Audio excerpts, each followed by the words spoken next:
विधानसभा निकाल लागल्यापासून एकनाथ शिंदे काहीसे नाराज आहेत। अशावेळी त्यांनी दिल्लीला जाऊन शरद पवारांच्या हस्ते पुरस्कार स्वीकारला। या प्रकारामुळे खरं तर भाजपमध्ये किंवा फडणवीस कॅम्पमध्ये खळबळ व्हायला हवी होती, पण ती झाली ठाकरेंच्या शिवसेनेत।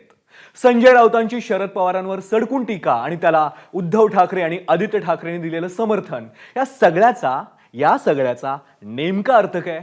पाहूयात राजकीय शोलेचा हा स्पेशल रिपोर्ट।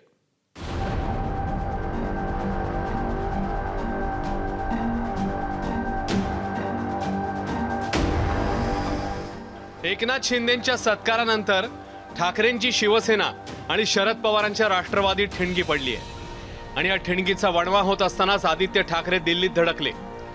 आदित्य ठाकरे काँग्रेसच्या राहुल गांधींना भेटतात,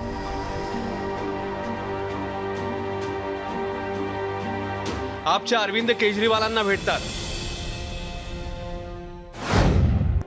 मात्र मवियाचे सर्वोच्च नेते शरद पवार दिल्लीत असूनही आदित्य ठाकरे पवार यांची भेट घेणं मात्र जाणीवपूर्वक टाळतात आणि भेट टाळण्याचं कारण विचारलं असता त्यांचं स्पष्टीकरण असतं, मला सांगतो आमच्या भेटी मुंबईत होत असतात, त्यांच्या घरी पण आम्ही जाऊन भेटून आलो, पण मुंबईमध्ये नाही। तुम्ही थांबा, तुम्ही करतो।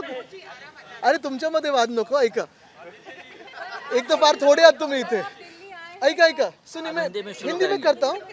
आम्ही मुंबईत पवार साहेबांना मागच्याच महिन्यात जाऊन भेट झाली आमची, आता काल 1-2 झाले आमच्या। पवारांच्या हस्ते एकनाथ शिंदेंना दिल्लीत पुरस्कार मिळाल्यावर ठाकरेंच्या गोटात काहूर उठलंय। संजय राऊतांनी पवारांवर सडकून टीका केली आहेच। एकनाथ शिंदे यांनी महाराष्ट्राचं सरकार पाडलं, बेईमानी केली। त्यांच्या कार्यक्रमाला शरद पवारांनी नाही जायला पाहिजे। महाराष्ट्रातल्या लोकांसमोर आम्ही कोणत्या तोंडानं जाणार?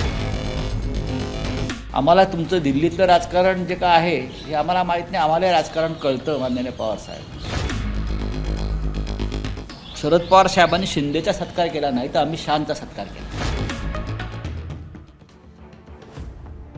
राऊत बोलले ती आपलीच भूमिका असल्याचं उद्धव ठाकरेंनी जाहीर करून टाकलंय आणि आदित्य ठाकरे सुद्धा संजय राऊत यांची पाठराखण करताना पाहायला मिळाले। बघा, कोणी कोणाचं कौतुक करावं हा त्यांचा विषय असतो। काल राऊत साहेबांनी त्यांना उत्तर दिलेलं आहे, पण जे एकनाथ शिंदे ज्यांनी गद्दारी केली फक्त आमच्याबरोबर नाही तर महाराष्ट्र बरोबर, आणि आम्हाला राग ह्याच गोष्टीसाठी आहे। अनेक लोक पक्ष फोडतात, पक्षातून बाहेर जातात। ह्यांनी वंदनीय हिंदुराव सम्राट बाळासाहेब ठाकरेंचं पक्ष फोडण्याचं पाप, त्यांनी दिलेलं नाव हे चोरण्याचं पाप, त्यांनी दिलेलं सिंबल ते चोरण्याचं पाप हे एकनाथ शिंदेनी केलेलं आहे। हा सगळा घटनाक्रम योगायोग नक्कीच नाहीये, यावर तुमचा विश्वास बसला असेल। मवियातील 2 प्रमुख पक्षांचे प्रमुख उद्धव ठाकरे आणि शरद पवार यांच्यातली दरी वाढतीये का, असा प्रश्न आता विचारला जाऊ लागलाय। आपल्या पक्षाच्या प्रमुख नेत्यांची भूमिका रेटून नेण्याचा प्रयत्न ठाकरेंच्या शिलेदारांनी केलाय। नाराज व्यक्त केल्यानंतर पुन्हा भेटायला कशाला जायचं? मला नाही वाटत असं काही त्या कामाला ते भेटायला जात असते। स्वतंत्र काम असेल आदित्य साहेबांचं। इंडिया आघाडीच्या पदाधिकाऱ्यांना भेटणार आहे अशी चर्चा आहे। भेटतील ना, चांगली गोष्ट आहे ना, कारण शेवटी इंडिया आघाडी टिकली पाहिजे, भारतीय जनता पार्टीला एकत्रित विरोध केला पाहिजे, या सगळ्या भूमिका तर केल्याच पाहिजे। तर शरद पवारांची बाजू सावरण्याचं काम त्यांच्या सध्याच्या सरसेनापतींनी केलंय।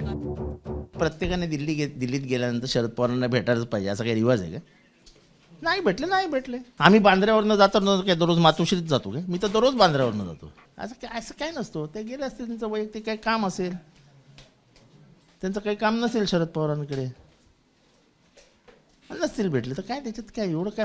टीव्हीवरती चर्चा करणं एवढं काय मोठं आहे त्याच्यात? ठाण्यामध्ये एकनाथ शिंदेंनी पुन्हा शरद पवारांचं कौतुक केलं आणि उद्धव ठाकरेंवर टीका करण्यात स्वतः कणभरही मागे राहिले नाही।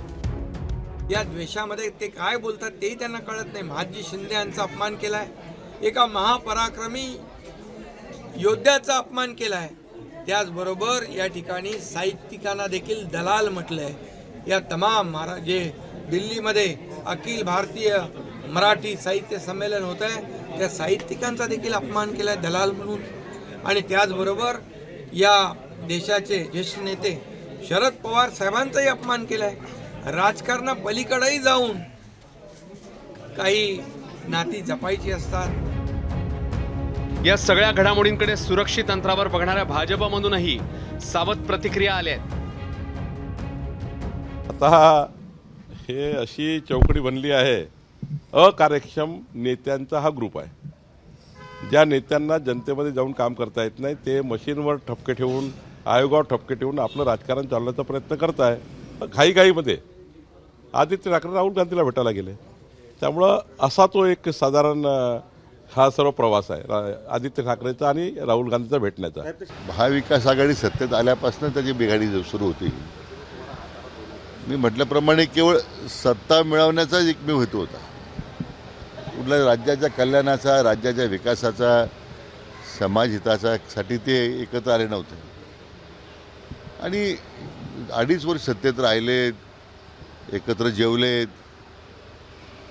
त्यामुळे त्याच्यात शरद पवारांच्या बद्दल त्यांना का राग आहे, पवारांना त्यांच्याबद्दल का फारकत घ्यायची आहे, हे दोघांनाच माहिती येते काय कारण असलं पाहिजे. पुरस्कार सोहळा फक्त ट्रिगर असू शकतो. शरद पवारांवर टीका करत राहुल गांधी केजरीवालांना जवळ करणं यामागे आगामी पालिका निवडणुकांचं गणित सुद्धा असू शकतं. 5 वर्षांपूर्वी शरद पवारांच्या सल्ल्याने उद्धव ठाकरेंनी मुख्यमंत्रीपद स्वीकारलं होतं. एवढंच नाही तर शरद पवारांशिवाय मविया सरकारचं पानही हलत नव्हतं असं बोललं जायचं. हे चित्र बदलतंय का? ठाकरे आणि पवारांमधील दरी वाढतीये का? असे अनेक प्रश्न अनुत्तरित आहेत. ब्युरो रिपोर्ट, एबीपी माझा. एबीपी माझा, उघडा डोळे बघा नीट.